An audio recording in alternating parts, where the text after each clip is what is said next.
Hey guys, and welcome to another ArtifactCCG.com video, and today we are going to be talking about another mistake to avoid when you start Artifact, and it is a rather difficult subject, a very complex subject, and it's the subject of properly timing deaths, both on your own side and on your opponent's side. But it's a very, like that as a topic statement is very broad and very complex, and something that I'm still learning a ton about. It's one of the bigger skill aspects of the game. So I'm gonna focus it down onto one mistake that you're probably gonna make when you start Artifact, and that is saving your hero when you should be letting them die, because it will properly stagger your deaths. One of the worst things you can have in Artifact is to have both of your heroes of a color die at the same time. Like, let's say you're running 2 blue or even 3 blue, and they all die on the same round. It's really bad for you because you're going to have no access to that color for the next round. You couldn't blink them into lane, you couldn't deploy them into lane, and oftentimes with blue, it's especially important because you're counting on them for your wave clears. So when you're taking a look at a board like this, where let's say that Luna is lined up across from an enemy hero and she's going to die next round. Just if everything goes as normal and basic combat happens, she's dead. And you're in the right lane here, and we have this Sorlakan with 8 attack attacking a Zeus. And that Zeus is definitely going to die this round. And let's say that you have a robe in your hand that can give Zeus 4 health. You may think the correct choice is to save the Zeus and toss that cloak on him.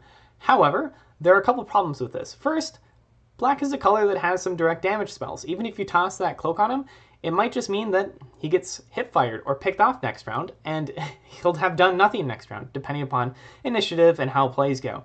But second, even if Zeus gets the full value out of his lane and spends mana in it the next round, he could very well die, and likely will die, at the same time that Luna dies. And what that means is that both your blue heroes potentially are on the same death timer and aren't properly staggered. So let's say that there was a ton of enemy heroes in this mid lane, or the mid lane is close, but then your opponent gets ahead. Now all of a sudden both your blue heroes die next round, and you don't have anyone spawning back in. Whereas if you let Zeus die, sure, you give your opponent gold, and that's not always the best thing, but at least then you have Zeus death timer staggered with Luna.